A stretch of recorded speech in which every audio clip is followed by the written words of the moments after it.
Welcome to the Top Gun Show. Today we have an icon. He's an icon on the show. Ray Hicken. Ray is the VP of Strategy and Business Development for NiceInContact. He was with Telarus for a couple of years before that and was the VP of Sales for Carrier Sales for 3 years, which merged into Telarus. So before those 5 years, he spent 4 years the Director of Channel Sales for NiceInContact. And now he's back there again. Ray is, I call him the father of CCAS. He is the Marlon Brando. He's the godfather of CCAS. Ray, thanks for being on the show. Hey, Steve, thank you. I'm honored to be here. I have watched your show, and we have talked about this for years, about doing this, and we've never been able to get together. And I mean, I've had dinner with you and your beautiful wife, so I'm just excited that I'm here to be with you today. So thanks for being patient with me, and I'm looking forward to this. Yeah, I'm sorry it took so long. So thank you. Why don't you tell the viewers a little bit about how did NiceInContact lure you back? Well, as you said, I spent about 5 years there at NiceInContact. My first time was in contact before Nice had acquired them in the channel, and actually had been in sales prior to that with them. And I went off to Carrier Sales to build a contact center practice with them, and then they were acquired by Telarus, and we built a contact center practice, I think, there as well. It's really vibrant. And they last summer, they came to me and they said, "Ray, it's time to come back home." And I was thrilled about the opportunity. It was really to kind of go back and oversee channels and really drive a new strategy around pursuit of new partnerships in the areas like CRMs and SIs. And I couldn't say no. I have a lot of good friends, people there that I respect a lot in the industry and personally, and I thought it was just a great opportunity I couldn't pass up. Yeah, I know success just follows you. I mean, I know that I told Richard Murray that Telarus bought Carrier Sales just to get you.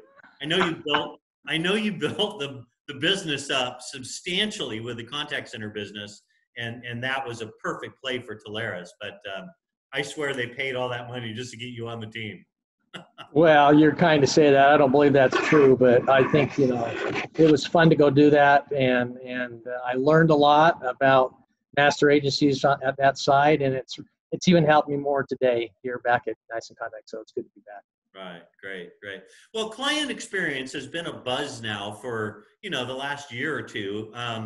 Where do you see the industry as far as CCAS? Where are we in the adoption rate or the growth curve of CCAS? Yeah, no, that's a really good question. I get that question asked a lot, and if you think about, there was a book out that came out about, I guess it was in 2006, and it's still relevant today. His book is good, by Jeffrey Moore, called "Crossing the Chasm: The Marketing and Selling of High-Tech Products." And in that, it talks about that bell curve, on crossing the chasm to get there. And I would say that we're probably at almost to the apex of that, because I'm thinking about when I was at NiceInContact at first, we were just trying to convince people to go to the cloud and talk to them about what the cloud is. And now today, there's more players in this space right now. They're pure cloud contact center plays. And I think we're at that point where we're really getting to that, almost the apex of that top of that bell curve, where the adoption it's not early adoption anymore. It's more of the more mature, getting to that point where to be considered almost late adoption. We haven't gone quite over the bell curve, but I think we're at that point. And I think a good example of that is, you look at the revenue and the percentage of the contact centers that are cloud-based right now in the world today. It's a small percentage relatively to what we have in premise. And we're going to see a significant growth over the next 5 years in contact center, like 23% year-over-year growth in that, from 8 billion to 23 billion. And this COVID has actually caused a quicker adoption rate to this. We're moving companies more quickly to that because of this force, I guess, people are working at home, and it's changed the business environment. So I think it's kind of accelerating, and I think we're going to see it can become very mature And well, I think we're almost to that point, but I think that's kind of about where we're at right now. It's a good spot right now to be in. That's a great recap. That's a great recap. You know, I read that book, Crossing the Chasm, when I came into the telecom industry. Is a great book. And the cycle changes because the technology changes. You know, CCAS isn't CCAS forever. Yep. I mean, machine learning and artificial intelligence is coming into CCAS in a more aggressive way. What is CCAS going to look like in terms of the look and feel of the customer in 5 years with AI and machine learning? Well, it's pretty remarkable where we're at. Even for our company where we're at with AI and machine learning, it's changing the way people deal. You know, we live in a world where we have a lot of individuals who, these millennial, who don't make decisions the way we do of old. So picking up the phone and making a phone call is not the way it is anymore. People make decisions through, through social media.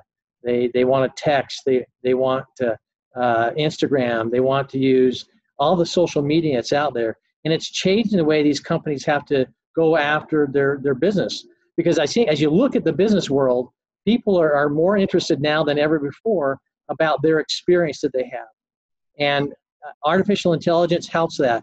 When we're able to address a customer's concern without ever talking to them, you think that's odd, but not in today's world.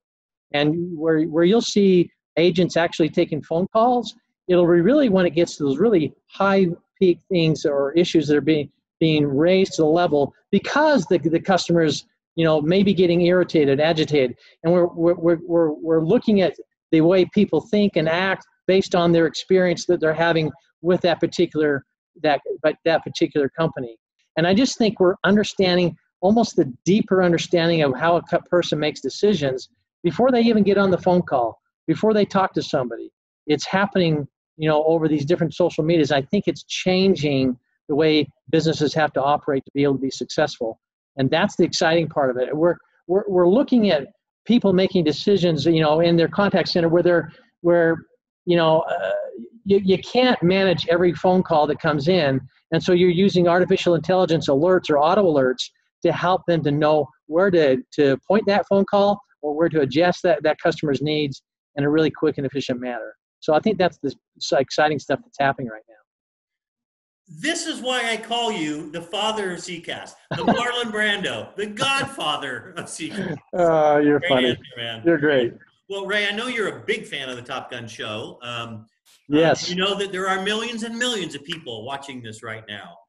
Why don't you tell the viewers a little known fact about Ray Hicken? A little known fact about me. I have spent the last 38 years running the scoreboard and the timekeeping for the University of Utah basketball.